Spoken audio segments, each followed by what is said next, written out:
Sheriff Maciol's in here. Good morning. Good morning. I want to take your mind off everything because it's a busy day today, by the way. It is. Yeah. It's a very busy day for law enforcement. Yes. You know, there was a story last week. Somebody was, I thought they were killed or maimed terribly when someone threw a rock from an overpass. It was somewhere in America. I don't know where it was. That is an issue with pumpkins. Yes. Every year. Every year. And I know there are crews that... There are pumpkin patrols. We got all the notifications staff, out. It's a volunteer thing. They coordinate with the state police for the throughway bridges and then some of the other hot spots around the community.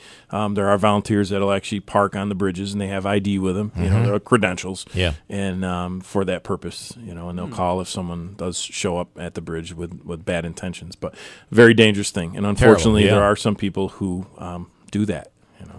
And I guess funny, or you have to understand when you do it, you must have the intent to kill because it very well can kill somebody. Absolutely. And you know, it's just unfortunate that people think that it's not a big deal. Yeah. And when people get hurt, get killed, obviously you're dealing with that, but at the same time you're going to end up being charged with potentially killing someone. Yeah.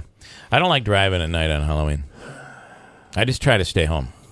I do too, but unfortunately I can't. Yeah, you're going to be out. I can't. Just because getting the eggs off your car and well, that's the thing that kids don't understand. You know, we try to tell the kids. I mean, an egg sitting on a car overnight is going to exceed $250 in damage, which by law is a felony in the criminal justice world. There you go. Felony criminal mischief if the damage exceeds $250. It will exceed $250. Oh, absolutely. Let an egg sit on a car overnight. It's not coming off unless you go to a body shop. Yeah.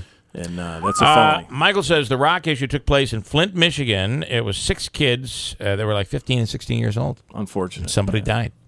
Terrible. Okay, so the message out there for everybody common is sense. Common sense. To the kids, wear reflective stuff. Stay in groups. Don't run in the street without looking. Don't roll in those leaf piles in the road because someone might run over you. When you get home, make sure that someone checks your candy before you eat it. Be respectful of other people's property. If the lights are off, stay away from those houses.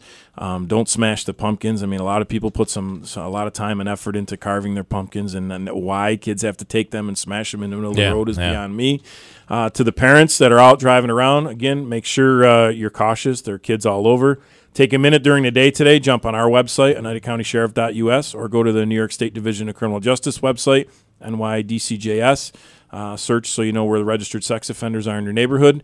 Good information to know. But again, we want to warn people not to take any matters into your own hands. A lot of these sex offenders are low level that have done something, you know, like a statutory type thing where consent was not an issue. It was the age that was the issue.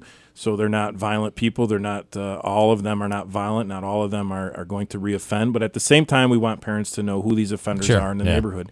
I've never thought the orange pumpkin on the door thing. I always thought that was more of a publicity stunt than anything else. That's not even totally effective. You know what we've done throughout the year. I just put a press release out the other day because Thursday and Friday of last week, our Child Advocacy Center members, along with road patrol deputies, they did random visits, which we do throughout the year, to registered offenders to make sure they're living where they're supposed to and to make sure they're following the guidelines. I mean, here in Oneida County, we have over 700 registered sex offenders. That's a challenge to manage them and to monitor them.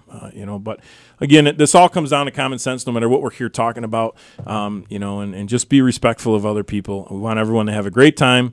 To the folks who might be attending a party or something later, don't drink and drive. I mean, we have zero tolerance for that. And like I said, it's an accelerated checkpoint situation tonight too. Right? You may find yourself in a checkpoint. Yep. And we can talk about those tomorrow. But they're going to be out there. And you're not tipping us off. I'm not tipping you off. Absolutely not. But again, we want everyone to have a great time. Just be safe and use common sense at the end of the day. And even right down to knowing. I hate to say, but you think about, and somebody had mentioned this earlier this morning. Somebody who's old enough to go out on their own. But not quite old enough. There is no cutoff. You know, the parents will call. They want to know what's the age that I can send my kids out alone. I mean, that's a parental decision, obviously. But, you know, general rule of thumb is if you got, you know, a 12 or 13-year-old that's pretty responsible and they want to go out with their friends and they're in the neighborhood and you know exactly where they're going to be and what time they're going to be back, so that if something's not right, you know, and everyone's got cell phones. So, I mean, if you're going to be late, make sure you call mom or dad and let them know. You know, I mean, it's one of the rules I always had. We didn't have cell phones when I was a kid. Sure. But if you weren't going to be on time, they didn't care about that, but they wanted a call to let them know you weren't going to be on time. Sometimes they even gave you a quarter. Yeah, quarter. I remember the cell phone. I remember the payphone I used on the corner of Main and Chestnut all the time in New York Mills. You know. All right. Well, there's no worry about that today. Cell phone's pretty easy. Instead of a quarter, you have to $100 plan. That's what you get. Yeah. Well, when you have 3 kids and an elderly mom, and I think I have about 6 phones on my plan. So and it's more than my mortgage sometimes. You know? Crazy, isn't it? It is crazy. It is really crazy. Yeah, believe me, I know exactly what that is. Which reminds me, I forgot to deal with that yesterday. I was going to do that yesterday. All right, Sheriff. Thanks so much. Thank you very much for having me.